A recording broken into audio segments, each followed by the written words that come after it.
ఒకరికి కూడా యేసుక్రీస్తు నామమున నా యొక్క హృదయపూర్వక వందనాలు తెలియపరుస్తున్నాను.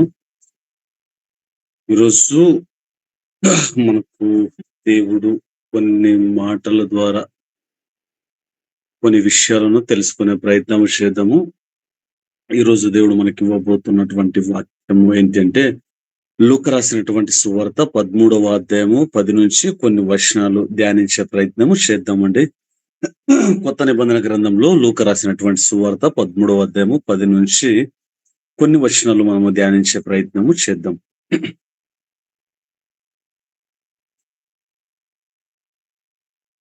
రైట్, ఇక్కడ లూకా 13:10లో మనం చూస్తాము, విశ్రాంతి దినమున ఆయన యొక్క సమాజ మందిరంలో బోధించుచున్నప్పుడు, అంటే యేసుక్రీస్తు వారు ఈ భూమి మీద ఉన్నటువంటి సమయంలో ఆయన శాస్త్రుల దగ్గర బోధించినట్లుగా మనం చూడొచ్చు వాక్యంలో.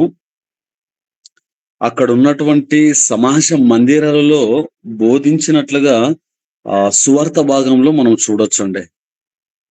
ఇక్కడ ఈ యొక్క విషయంలో మనం ఏం చూస్తున్నామంటే, ఆ విశ్రాంతి దినమందు ఆయన సమాజ మందిరంలో వాక్యాన్ని అయితే బోధిస్తున్నాడు అక్కడ ఉన్నటువంటి వారికి. అలా బోధిస్తున్నటువంటి సమయంలో 11వ వచనంలో చూస్తాము, 18 ఏండ్ల నుండి బలహీన పరుషు దయ్యము పట్టిన ఒక స్త్రీ అచ్చట ఉండెను. ఆమె నడుము వంగిపోయి ఎంత మాత్రమును చక్కగా నిలవబడలేకుండెను అని చూస్తాం. అంటే యేసుక్రీస్తు బోధిస్తున్నటువంటి ఆ మందిరంలో 18 ఏండ్ల నుండి బలహీన పరుషు దయ్యము పెట్టినటువంటి ఒక స్త్రీ అక్కడ ఉంది. అంటే సమాజ మందిరంలో కేవలము పరిశుద్ధులే ఉంటారు అని మనం అనుకుంటాం గాని, పరిశుద్ధులు కాదు, పరిశుద్ధులతో పాటు ఎవరుంటారు? పాపము చేసేవారు కూడా ఆ యొక్క మందిరంలో ఉంటారు. అన్యాయము చేసేవారు దేవుని మందిరంలో ఉంటారు. ఎలా చెప్పగలరు మీరు అంటే, ఈ 10వ వచనంలో 11వ వచనంలో మనకు తెలియపరచబడుతున్నటువంటి విషయం ఇదే. 18 ఏండ్ల నుండి బలహీన పరుషు దయ్యము పెట్టిన ఆత్మ అనేది బ్రాకెట్ లో మనకు కనిపిస్తుందండి. ఇది ఆ దయ్యము పెట్టినటువంటి స్త్రీ అచ్చట అంటే ఎక్కడ ఉన్నది? సమాజ మందిరంలో, అంటే దేవుని ఆలయంలో ఆమె నడుము వంగిపోయి ఉన్నది. ఎంత మాత్రము చక్కగా నిలవబడలేకుండెను. అంటే ఆమె నడుము వంగిపోయి ఉందంట. అలా వంగిపోయి ఉన్నప్పుడు ఆమె దేవుణ్ణి ఆరాధించగలదా అంటే, ఆమె దేవుణ్ణి ఆరాధించలేదు. కారణం ఏంటి? ఆమె నడుము వంగిపోయి ఉంది. అంటే ఆమె చక్కగా నిలవబడి 18 ఏండ్లవుతుంది అని చెప్పేసి మనకు ఇక్కడ వాక్యంలో నుంచి మనము చూడొచ్చండి. అంటే దయ్యము పెట్టినటువంటి స్త్రీ ఎక్కడ? సమాజ మందిరంలో ఉన్నది. అది యేసుక్రీస్తు బోధిస్తున్నటువంటి ఆ కాలంలో ఆమె ఉన్నది. మరి నేడు అలాంటి కాలము లేదా అలాంటి వ్యక్తులు లేరు అని మనం చెప్పడానికి ఆస్కారము లేదు. ఎందుకు లేదు అంటే, మందిరము అన్న తర్వాత కేవలము మనము ఆ మందిరాలను చూస్తున్నప్పుడు అనేకమైనటువంటి వ్యక్తులు అక్కడికొస్తారు. ఎవరెవరు వస్తారు అంటే, ఆరోగ్యము బాగలేనటువంటి వారు వస్తారు. తర్వాత వచ్చేసి వాళ్ళ మనస్సు లేదా వాళ్ళ ఆలోచనలు బాగలేనటువంటి వారు సమాజ మందిరంలో కనిపిస్తారు. అయితే ఏ వ్యక్తి ఎలా వచ్చినప్పటికీ కూడా వచ్చినటువంటి వ్యక్తి అక్కడ నుంచి తిరిగి వెళ్ళేలోపు బాగవ్వాలి. కానీ యేసుక్రీస్తు బోధింపబడకున్నటువంటి ముందు ఆ సమాజ మందిరంలో చూడండి, అక్కడ ఉన్నటువంటి యాజకులు లేదా అక్కడ ఉన్నటువంటి శాస్త్రులు, వీళ్ళు పరిసరులు వీళ్ళు ఏం చేసేవారంటే, వాక్యాన్ని బోధించారు గాని ఎందుకు అక్కడ ఉన్నటువంటి దయ్యములను అప్పట్లో వెళ్ళగొట్టలేకపోయారు. వెళ్ళగొట్టలేకపోయారు. అంటే దయ్యాన్ని ఎందుకు వెళ్ళగొట్టలేకపోయారు? ఆమెలో ఉన్నటువంటి బలహీనతను ఎందుకు తీసివేయలేకపోయారు అంటే, పేరుకు మాత్రంగే వాళ్ళు శాస్త్రులు కావచ్చు, పరిసరులు కావచ్చు, సద్దకారులు కావచ్చు, అక్కడ ఉన్నటువంటి పెద్దలు కావచ్చు, వీళ్ళేమంటే పేరుకొకటే. ఈరోజు చూడండి, అనేక మంది సేవకులను చూస్తున్నప్పుడు పేరుకు మాత్రంగే ఏం వేసుకున్నారు? స్వస్థత వరములు కలిగినటువంటి దేవుని సేవకులు. అద్భుతాలు చేయగలిగినటువంటి దేవుని సేవకులు. అద్భుతాలు, స్వస్థత వరాలు చేయగలిగినటువంటి సేవకులు అని చెప్పేసి అనేక మందికి కనపరుచుకుంటారు తమ్మును తాము. అలా కనపరుచుకోవడము సరినో, తప్పో వాళ్ళకు వదిలేస్తున్నాం గానీ, ఇక్కడ మనం ఏం చూస్తున్నాము అంటే, ఆ రోజుల్లో గూడా వాక్యాన్ని వాళ్ళు బోధించినప్పుడు, వాక్యాన్ని చెప్పినప్పుడు ఈమెలో ఆ బలహీనత అనేది ఉండకూడదు. కానీ 18 ఏండ్ల నుండి బలహీనపరచు దయ్యము పెట్టినటువంటి ఆత్మ ఆమె నుంచి వదిలి వెళ్ళిపోలేదంట. వదిలి వెళ్ళిపోలేదు. ఎందుకు వెళ్ళిపోలేదు? ఎందుకు వదలలేదు అంటే, ఒకవేళ ఆమె కొరకు ప్రార్థన చేశారేమో, చెయ్యలేదేమో, చేసినప్పటికి గూడా ఉపయోగం లేకుండా ఉన్నదేమో, దాని గురించి స్పష్టత అయితే మనకు ఇక్కడ కనిపించదు గానీ, ఇక్కడ మనం చూస్తున్నటువంటి విషయము ఆయన సమాజ మందిరంలో ఉన్నప్పుడు బలహీనపరుషు దయ్యము పెట్టినటువంటి ఒక స్త్రీ అక్కడున్నది. ఆమె నడుము వంగిపోయి ఎంత మాత్రము చక్కగా నిలవబడలేకుండా ఆమె ఉన్నదే. అలాంటి సమయంలో యేసుక్రీస్తు ఆమెను చూశాడు. ఎక్కడ? సమాజ మందిరంలో ఉన్నటువంటి ఆ బలహీనపరుచు దయ్యము పెట్టినటువంటి స్త్రీను యేసుక్రీస్తు చూశాడు. అలా చూసినటువంటి దేవుడు 12వ వచనంలో అంటాడు, యేసు ఆమెను చూసి రమ్మని పిలిచి, "అమ్మా, నీ బలహీనత నుండి విడుదల పొంది ఉన్నావని" ఆమెతో చెప్పి, ఆమెను యేసుక్రీస్తు ఏం చేశాడు? చూశాడు. ఏ బలహీనత ద్వారా ఆమె వచ్చింది. ఈరోజు చూడండి, దేవుని సేవకులు కొంతమంది మేము ప్రవక్తలు అని చెప్పుకుంటారు గానీ, వాళ్ళు అక్కడొచ్చినటువంటి విశ్వాసులను చూడగలుగుతున్నారా? ఏ పరిస్థితుల గుండా వాళ్ళొచ్చారు? చూడగలుగుతున్నారా? చూడండి, అలాంటి మందిరాలు మన కంటికి ఏమైనా కనిపిస్తున్నాయా? ఆలోచన చేస్తే. యేసుక్రీస్తు ఆమెను చూసినప్పుడు యేసుక్రీస్తుకు తెలిసిపోయింది ఆమె బలహీనత ఏంటో. అప్పుడు మనలో కొంతమంది అనొచ్చు మనము, లేదు యేసుక్రీస్తు దేవుడు కాబట్టి ఆయనకు తెలిసింది. మరి సేవకులుగా ఉన్నటువంటి వారిని ఎన్నుకున్నది కూడా దేవుడే కదా! ఆయన అంటాడు, నన్ను వెంబడించినటువంటి వారు, నన్ను నమ్మినటువంటి వారు నాకన్నా గొప్ప కార్యాలు చేస్తారని యేసుక్రీస్తు అన్నాడు. మరి ఆయన కన్నా గొప్ప కార్యాలు చేస్తారు అని దేవుడన్నప్పుడు, మరి నేటి కాలంలో ఉన్నటువంటి సేవకులు వచ్చినటువంటి విశ్వాసుల పట్ల శ్రద్ధ కలిగి, ఆ వాక్యము ద్వారా వాళ్ళను ఆకర్షించగలుగుతున్నారా? వాక్యము ద్వారా. ఆశీర్వాద ఆశీర్వాదం ద్వారా కాదు. ఆశీర్వాదాలు, దీవెనల ద్వారా కాదు. నేను దీని గురించి మాట్లాడడం లేదు. అయితే వాక్యము నుంచి ఆకర్షించగలుగుతున్నారా? యేసు ఆమెను చూసినప్పుడు, ఆమెను రమ్మని పిలిచినప్పుడు, "అమ్మ, నీ బలహీనత నుండి విడుదల పొంది ఉన్నావని" ఆమెతో చెప్పిన 13వ వచనంలో చూసాము. ఆమె మీద చేతులుంచగానే ఆమె మీద చేతులుంచగానే ఆమె చక్కగా నిలవబడి దేవుణ్ణి మహిమపరచెను. చూడండి, ఎప్పుడైతే యేసుక్రీస్తు ఆమె మీద చేతులుంచగానే ఆమె నిలబడింది. నేడు సంఘాల్లో ఉన్నటువంటి సేవకులు చేయి వేస్తే అనేక మంది పడిపోతున్నారు. ఇది హాస్యాస్పదమైనటువంటి ఒక విషయం. యేసుక్రీస్తు చూడండి, ఆ రోజు దయ్యము పెట్టినటువంటి స్త్రీని ఆమె మీద చేతులుంచగానే ఆమె పడిపోవాలే. ఎందుకు ఆమె పడిపోలేదు? ఈరోజు అనేక మంది ఏం చేస్తున్నారంటే, ఈ సోషల్ మీడియాలో చూపించుకుంటున్నారు. ఇదిగో నేను చేయి పెట్టగానే, ఇదిగో నన్ను ఉఫ్ అని ఊదగానే, ఇదిగో నా కర్చీఫ్ తగలగానే, ఇదిగో కొద్దిగా నీళ్లు వాళ్ళకు తగలగానే ఏమైపోతున్నారు? పడిపోతున్నారు. పడిపోతున్నారు. మరి యేసుక్రీస్తు కన్నా గొప్ప వాళ్ళా వీరు? ఆలోచన చేస్తే. చూడండి, ఈరోజు ఎలాంటి సంఘాలు ఎలా అయిపోతున్నాయో, లేదా ఎలా వాళ్ళు ముందుకు వెళ్తున్నారో మనకు తెలీదు గానీ, ఆ రోజు యేసుక్రీస్తు ఆమె మీద చేతులుంచితే ఆమె ఎందుకు పడిపోలేదు? చాలా మంది ఆలోచన చేయలేకపోతారండి. మా సంఘానికొచ్చే ఒకామె ఎప్పుడు ప్రార్థన చేసినా, ఎవరైనా సేవకుని పిలిచి వాక్యం చెప్పిస్తాం కదండీ! సండే రోజు అలా వాక్యాన్ని చెప్పించినప్పుడు సేవకుడు ప్రార్థన చేస్తాడు, ఎవరైనా చేపించుకోండి అంటే ఒక ఆమె ఉండేది. ఆమె ఏ సేవకుడు చేతులుంచి ప్రార్థన చేసినా పడిపోయేది. మాటి మాటికి పడిపోయేది. అలా పడిపోయేది. అప్పుడు నేను చెప్తాను ఆమెకు, మాటి మాటికి ఎందుకు పడతావు? అలా పడకూడదు కదా! పడిపోయినటువంటి వారిని దేవుడు లేపాడు. మీరెందుకు పడిపోతున్నారు? అంటే యేసుక్రీస్తు కన్నా గొప్ప దైవజనుడు ఏమైనా చూసావా నువ్వు? అంటే లేదండి.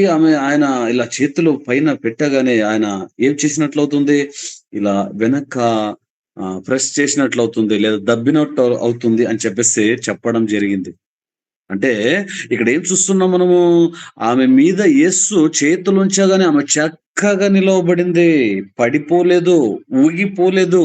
ఆమె పడిపోతుంది అని యేసుక్రీస్తు ఇదిగో అరేయ్! మీరు నలుగురున్నారు. లేదా స్త్రీలకు చెప్పి అమ్మ ఇద్దరు ఉండండి మీరు ఎనక. ఎందుకు? పడిపోతే పట్టుకోవడానికి అని యేసుక్రీస్తు చెప్పలేదే! ఈరోజు ఎంతమంది అలా డప్పులు కొట్టే వాళ్ళను మనం చూడొచ్చండి. అలా డప్పులు కొట్టుకుంటూ మేము గొప్ప సేవకులుగా ఉన్నామని తమకు తాము చూసుకునేవారు ఎంతమంది లేరండి? అంటే ఇక్కడ ఏం చూస్తున్నాం మనము? యేసుక్రీస్తు చేతులుంచగానే ఆమె ఎందుకు పడిపోలేదు ఈరోజు అనేక మంది ఎందుకు పడిపోతున్నారు? ఆలోచన చేయాలి కదా మనము. ఆ రోజు యేసుక్రీస్తు చేతులు ఉంచినప్పుడు వాళ్ళు పడిపోలేదు గానీ, ఆమె పడిపోలేదు గానీ, ఈరోజు ఎవరు? ఇంటి పక్కన ఉండేవారండి. ఏమైంది? దయ్యము పట్టిందంట. మరి దయ్యము పట్టితే పడిపోవాలి. ఏ ఎవరు చెప్పారు? ఎవరు చెప్పడం ఏంటి? మా సేవకునికి శక్తి ఉంది. మా సేవకునికి అభిషేకం ఉంది. మా సేవకుడు చాలా గొప్పవాడని చూపించుకోవాలి కదా! అందుకే పడిపోతారు. చూసారా మీరు అలాంటి సంఘాలను? అలాంటి వ్యక్తులను మీరెప్పుడైనా చూసారండి? మాటి మాటికి పడిపోవడం ఏంటి? ఒక్కసారి పడిపోతే రైట్‌లే. ఓకే. నేను గూడా యాక్సెప్ట్ చేస్తా. ఫస్ట్ సారి. ఎందుకని? ఆ దురాత్మ నుంచి, ఆ బంధకాల నుంచి, ఆ యొక్క పాపం నుంచి విడిపించబడాలి కాబట్టి పడింది మొదటిసారి అంటే ఓకే. రెండోసారి ఎలా పడుతుంది? మూడోసారి మళ్ళా సేమ్ రిపీట్ ఎందుకవుతుంది? నాలుగోసారి మళ్ళా ఎందుకు రిపీట్ అవుతుంది? అంటే యేసుక్రీస్తు ఎప్పుడైతే ఆమె మీద చేతులుంచగానే ఆమె చక్కగా నిలవబడి ఏం చేసిందంట? దేవుణ్ణి మహిమపరచెను. లూకా సువార్త 13:13లో ఆమె చక్కగా నిలవబడి 18 ఏండ్లవుతుందండి ఆమె చక్కగా నిలవబడి. 18 ఏండ్లవుతుంది ఆమె దేవుణ్ణి మహిమపరచి. ఈరోజు ఈ వాక్యాన్ని వింటున్నటువంటి సహోదరి, సహోదరుడా మనలను మనము పరిశీలన చేసుకున్నాం. ఎన్ని సంవత్సరాలవుతుంది పరిశుద్ధంగా జీవించి? ఎన్ని సంవత్సరాలవుతుంది దేవుని కొరకు బ్రతికి? ఎన్ని సంవత్సరాలవుతుంది దేవుని కొరక ఏదైనా చేద్దామనే ఆరాటము, ఆ తపన మనలో ఎంతమందికుంది? చక్కగా నిలవబడి ఎవరు దేవుణ్ణి మహిమపరచగలరు? ఎవరు దేవుణ్ణి ఆరాధించగలరు? అంటే ఎవరైతే చక్కగా నిలవబడతారో వాళ్ళు మాత్రమే దేవుణ్ణి ఆరాధించగలరు. పడిపోయేవారు కాదు. పాపంలో ఉండిపోయినటువంటి వ్యక్తులు కాదు. లోకంలో కలిసిపోయినటువంటి వ్యక్తులు కాదు. ఈ వ్యక్తులు ఎలా అంటే సెపరేట్‌గా ఉన్నటువంటి వ్యక్తులు. సెపరేట్‌గా ఉన్నటువంటి వ్యక్తులు. అందుకే ఆమె చక్కగా నిలవబడి దేవుణ్ణి మహిమపరచెను. ఈరోజు ఎంతమందికి మనకు ఆశ ఉంది దేవుణ్ణి మహిమపరచాలి. మరి మనము దేవుణ్ణి మహిమపరచాలంటే నిలవబడాలి. ఈరోజు ఉన్నారా మన మధ్య ఎవరైనా మాటి మాటికి పడిపోతున్నటువంటి వారు? నిలబడాలి అనుకుంటాం గానీ నిలబడలేకపోతాం. కొన్ని సమస్యలొస్తాయి, కష్టాలొస్తాయి, ఆర్థిక ఇబ్బందులొస్తాయి, బలహీనతలొస్తాయి. ఏవైనా వినకూడనటువంటి విషయాలు విన్నప్పుడు, చూడకూడనటువంటి దృశ్యాలు చూసినప్పుడు ఏమైపోతున్నాము? పడిపోతున్నాము. బలహీనపరచబడుతున్నాము. నువ్వు, నేను, మనము పడిపోతున్నటువంటి వారిగా ఉన్నట్లయితే, దేవుని కొరకు నిలవబడలేనటువంటి స్థితిలో ఉన్నట్లయితే, మనము దేవుణ్ణి మహిమపరచలేము.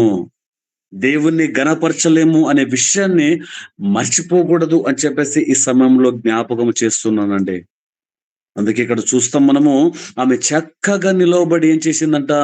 దేవుణ్ణి మహిమపరచెను అని చెప్పేసి మనం చూస్తున్నాం. దేవుణ్ణి మహిమపరచెను. ప్రతి పాపానికి పడిపోయేవారు దేవుణ్ణి మహిమపరచలేరండి. ఎప్పుడో ఒకసారి వారానికో, నెలకో అలాంటి వ్యక్తులు దేవుణ్ణి మహిమపరచలేరు. ఎవరయ్యా దేవుణ్ణి మహిమపరిచేదంటే, ఎవరు దేవుణ్ణి మహిమపరచగలరు అంటే, చక్కగా నిలవబడినటువంటి వారు. మరొక్కసారి మనలను మనము పరిశీలన చేసుకుందాం. చక్కగా నిలవబడగ చక్కగా నిలవబడినటువంటి వ్యక్తులుగా మనము ఉన్నామా? లేమా? ఒకవేళ చక్కగా నిలువబడి దేవుణ్ణి మహిమపరిచే వారిగా ఉన్నామా? లేదు నాకు మాత్రంగే పేరు వస్తే చాలు. మా సంఘానికి మాత్రంగే పేరు వస్తే చాలు. నేనున్నటువంటి ఆ ఏరియాలో నాకు మంచి పేరొస్తే చాలు. ఇదే కదండీ మనం చూస్తున్నాం. ఈరోజు దేవుణ్ణి మహిమపరచండి అంటే, ఎవరండి దేవుణ్ణి మహిమపరిచేది? దేవుణ్ణి ఘనపరచండి అంటే ఎవరు దేవుణ్ణి ఘనపరుస్తారు? ఈరోజు వర్షిప్‌ల పేరులతో మీరు చూడండి. డిస్కో డాన్స్ అయిపోయింది అంతా గూడా. సేవల్లో మీరు చూస్తే. పేరుకు మాత్రంగే వర్షిప్ కానీ అక్కడ లైట్స్ ఏ విధంగా వెలుగుతున్నాయి. మరి దీనికి అంతటికి మీరు వ్యతిరేకం అంటే, వాక్యము మనకు సెలవిస్తది అల్లరికి ఆయన కర్త కాదు అని చెప్పేసి. అల్లరికి ఆయన కర్త కాదు అని చెప్పేసి. వర్షిప్పు పేరుతో ఈరోజు ఎగిరేవారు, గంతులేసేవారు, ఇంకా అల్లరులు అల్లరు అంటే అల్లరు చేసేవారు ఎంతమంది లేరు? మొన్న 10 డేస్ నేను కర్ణాటకలో ఒక ప్రాంతానికి వెళ్ళినప్పుడు కీబోర్డ్ నేర్చుకోవడానికి వెళ్ళాను నేను. అలా కీబోర్డ్ నేర్చుకోవడానికి వెళ్తే అక్కడ ఏమి వాళ్ళు చెప్తున్నారంటే వర్షిప్ అంటే అక్కడ వాళ్ళు చెప్పారు 9 గంటలు అంటే 9-9:30 వరకు వర్షిప్ ఏ విధంగా చేయాలో మేము నేర్పుతాం. మళ్ళా ఈవినింగ్ 6 నుంచి 7 వరకు వర్షిప్ ఏ విధంగా చెయ్యాలో మేము నేర్పుతాం అని చెప్పేసి పాటలు పాడుతున్నారు, గంతులు వేస్తున్నారు, ఈలలు వేస్తున్నారు. ఇంకా వాళ్ళకు తెలియకుండానే వాళ్ళు ఏ విధంగా అంటే ఒక డీజే దగ్గర అన్యులు ఏ విధంగా అయితే చిందులు వేస్తున్నారో సేమ్ అదే విధంగా యాజ్ ఇట్ ఈస్‌గా అదే చూశానండి. అదే చూసినప్పుడు అక్కడున్నటువంటి పాస్టర్ గారు అంటున్నారు, "మీరేం తప్పుగా అనుకోవద్దండి. ఇది ఆధ్యాత్మికంగా మేము ఎగురుతున్నాము. ఆధ్యాత్మికంగా దేవుని మహిమపరుస్తున్నాము. ఆధ్యాత్మికంగా దేవుణ్ణి మేము కొనియాడుతున్నాము" అని అన్నప్పుడు నాకు ఆ విధంగా ఎగరమంటున్నారు. నాకు ఒకవైపు ఈ మనిషికి వీళ్ళకి దేవుని వాక్యం తెలుసా? అరె! స్తుతి ఆరాధన అంటే ఎగరడమా? అరె! స్తుతి ఆరాధన అంటే గంతులేయడమా? చిందులేయడమా? ఎవరి మీద పడుతున్నారో తెలియకుండా ఆ! ఏం చేస్తున్నారు వాళ్ళు? వాళ్ళ మైమరిచి వాళ్ళకు వాళ్ళే అన్యులలాగా కేకలు, ఈలలు వేసుకుంటూ వాళ్ళేం చేస్తున్నారు అంటే శాపాన్ని తెచ్చుకుంటున్నారు వాళ్ళు. శాపాన్ని తెచ్చుకుంటున్నారు. ఎందుకు శాపాన్ని తెచ్చుకుంటున్నారు అంటే, ఇక్కడ దేవుణ్ణి మహిమపరచాలి అనుకుంటారు గానీ, దేవుణ్ణి మహిమపరిచే విషయంలో వాళ్ళు మర్చిపోయారు. దేవుణ్ణి మహిమపరచడం లేదు వాళ్ళు. తమ్మును తాము చూపించుకుంటున్నారు. తమ సంఘాలను చూపించుకుంటున్నారు. అది కాదు కదా దేవుణ్ణి మహిమపరిచేది అంటే. అది కాదు కదా దేవుణ్ణి ఘనపరిచేది అంటే. మరి ఏది? అంటే ఎప్పుడైతే యేసుక్రీస్తు ఆమెను పిలిచి ఆమె మీద చేతులుంచగానే ఆమె చక్కగా నిలవబడి దేవుణ్ణి మహిమపరిచెను అనే విషయం మనం చూస్తాము. ఈరోజు అనేక సంఘాలు, అనేక వ్యక్తులు, అనేక సేవకులు, అనేక మంది యవ్వనస్తులు ఎక్కడ పడిపోతున్నారు అంటే, ఈ దేవుణ్ణి మహిమపరిచే విషయంలో పడిపోతున్నారు. వాళ్ళకు తెలియకుండానే. పడిపోతున్నారు. అయితే ఈరోజు మనము అలా పడిపోయే వారిగా ఉండకూడదు. అప్పుడు ఆ వ్యక్తి కన్నా అంటే, "పాస్టర్ గారు ఈ విధంగా అయితే నాకు ఎందుకో నచ్చడం లేదండి. నాకు మనసు రావడం లేదండి" అంటే, "లేదు పిల్లలంతా కూడా ఎగురుతారు. మీరు వాళ్ళతో సైడ్ ఉంటే చాలండి" అని చెప్పారు ఆ వ్యక్తి. ఆ 10 రోజులు నాకనిపించింది స్తుతి ఆరాధన అంటే ఇట్లా చేయాలి మీ సంఘాల్లో. వాళ్ళు చెప్తున్నారు. అక్కడొచ్చినటువంటి వారికి. మీరు మీ సంఘాలకెళ్ళిన తర్వాత గిటార్సు వాయించేవారు, కీబోర్డ్ వాయించేవారు, డ్రమ్ స్టిక్ అదే విధంగా రిథమ్ ప్యాడ్ వాయించేవారు. వాళ్ళకి చెప్తున్నారు మీరు ఇదే విధంగా ఎక్కడ స్పీడ్ చేయాలి, ఎక్కడ స్పీడ్ చేయాలి పెంచాలి. తర్వాతొచ్చేసి ఎక్కడ స్లో చేయాలి. ఇంకా తర్వాత ఎక్కడ ఒక వ్యక్తిని ఒక ఒక ఒక దాంట్లో ఏ దాంట్లో తీసుకువెళ్తాడు? ఆ మ్యూజిక్ నుంచి అనుకుంట ఎక్కడ తీసుకెళ్తాడు? తెలీదది. అప్పుడు ఆ వ్యక్తికన్నా నేను, స్తుతి ఆరాధన అంటే ఎగరడము, గంతులేయడము, ఆనందించడం కాదు గానీ, స్తుతి ఆరాధన ఏ విధంగా ఉండాలంటే, ఒకరోజు మీ చర్చికి పిలవండి వాక్యం చెప్పడానికి. ఆ రోజు స్తుతి ఆరాధన ఎలా ఉండాలో నేను మీకు చెప్తా. ఒకవేళ అలా లేకపోతే మళ్ళా స్తుతి ఆరాధన గురించి మాట్లాడను, వాక్యం గురించి మాట్లాడను, బైబిల్ గూడా నేను పట్టుకోను అని చెప్పేసా.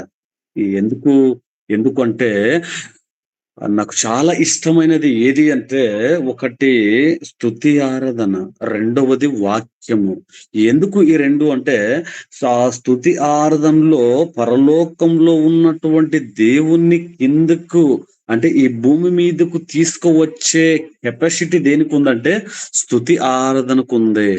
స్తుతి ఆరాధనకుంది. కానీ పరలోకంలో ఉన్నటువంటి దేవుడు భూమి మీదకి రావాలి, మన సంఘంలో ఉండాలి. ఉన్నప్పుడు స్తుతి ఆరాధన చేస్తే మనుషులు గంతులు కాదు వేయవలసిందే. మనుషులు చిందులు కాదు వేయవలసింది. పశ్చాత్తాపం రావాలక్కడ. ఉన్నారండి అలాంటి వాళ్ళు? మీరెక్కడైనా చూడండి, కావాల్సుంటే రాసిస్తా నేను కావాల్సుంటే. ఎక్కడ కనబడదు. ఆ స్తుతి ఆరాధనలో పశ్చాత్తాపం అనేది కనబడడం లేదు నాకు. ఆ స్తుతి ఆరాధనలో ఒక పాపి మారే విషయం కనబడడం లేదు. నేను అదే అన్న ఆ వ్యక్తికి, ఒక్క ఒక సండే నన్ను పిలవండి. ఆ స్తుతి ఆరాధన ఎలా ఉంటదో నేను చూపిస్తా. అంటే గొప్పగా చెప్పుకోవడం కాదు గానీ, దేవుడు నాకు నేర్పించినటువంటి విషయం అది. నాకు అదే చాలా ఇష్టం నాకు. ఎందుకంటే ఆ స్తుతి ఆరాధనలో నాకు తెలిసిందేంటంటే, ఆ వ్యక్తులను, హృదయాలను దేవుని వైపుకి తిప్పడం, వాళ్ళు ఒకవేళ పాపంతో వచ్చినట్లయితే క్షమాపణ పొందుకోవాలి. పశ్చాత్తాపపడాలి. వాళ్ళు ఏడవాలి. అదే స్తుతి ఆరాధన. నాకు తెలిసిన స్తుతి ఆరాధన. బైబిల్ చెప్తున్నటువంటి స్తుతి ఆరాధన. అందుకే పౌలు, శీల గారు రాత్రి సమయంలో వాళ్ళు స్తుతిస్తున్నప్పుడు ఏమైందంట? ఖైదీలే మారిపోయారంటండి. ఎలా మారిపోయారు? చిందులేస్తే ఖైదీలు మారిపోతారా? డాన్స్ చేస్తే ఖైదీలు మారిపోతారా? పబ్‌లో వేసేటువంటి లైటులు మించుమించుగా కనబడుతున్నటువంటి లైట్‌లేస్తే మారిపోతారా? దొంగలెలా మారతారు? ఒకవేళ మంచోళ్ళైతే మారతారులే. మంచి దొంగలైతే మారతారులే. కటక చీకటిలో ఉన్నటువంటి దొంగలు మారడానికి ఆస్కారం ఎక్కడి నుంచి కనిపిస్తుంది మనకు? మారడం అంటే ఆషామాషా కాదండి. అది స్తుతి ఆరాధన అంటే. ఎవరు మారుతున్నారిప్పుడు? ఎవ్వరు మారడం లేదు. చూపించుకుంటున్నారు. అదే దేవుణ్ణి మహిమపరిచెను. చూడండి, దేవుణ్ణి మహిమపరిచేవారు లేరు ఈ రోజుల్లో. నేను గొప్పవాడిగా కనిపించానా? నా సంఘము గొప్పగా కనిపిస్తుందా? ఇంకా నా టీము గొప్పగా కనిపిస్తుందా? కొయర్ టీమ్స్ ఎవరైతే పాటలు పాడుతున్నారో వాళ్ళు గొప్పగా కనిపిస్తున్నారా? ఇంతగా ఎంతగా సంఘాలు దిగజారిపోయాయంటే వాటిని చూసినప్పుడు చాలా బాధ వేస్తుంది. చాలా దుఃఖం అనిపిస్తుంది. ఎందుకని? దేవుణ్ణి మహిమపరుస్తాము అని చెప్పేసి ఏందిరా ఇలా గంతులేస్తున్నారే! దేవుణ్ణి మహిమపరుస్తున్నామని చెప్పేసి దేవుణ్ణి మోసం చేస్తున్నారే వీళ్ళు. కాబట్టి ఈరోజు మీరు ఎక్కడైనా చూడండి స్తుతి ఆరాధన. దాంట్లో మధ్యలో ఏదొస్తుంది? రబ షబ రబ షబ రద్రబ షబ. అది ఏ భాష? దేవుని భాష అంటది. దేవుని భాష. తర్వాత దేవునికి, ఆయనకి మాత్రమే అర్థమవుతుందంట. మరి సంఘంలో ఎందుకు? క్వెషన్ వేసి. అందుకే పౌలు గారు దాని గురించి చక్కగా మాట్లాడతారు. కొరింథీ కొరింథీ రాసినటువంటి పత్రికలో ఆయన అంటాడు. ఏమంటాడంటే, గా భాష గాని, రాబా, షాబా, రీబా, రీబా, రూబా, రాబా భాష గాని దానికి అర్థము చెప్పకపోతే అది వేస్ట్‌రా అంటాడు పౌలు గారు. ఏమంటే పౌలు కన్నా జ్ఞానస్తులున్నారా ఈరోజు సంఘాల్లో? ఎక్కడైనా చూడండి మీరు.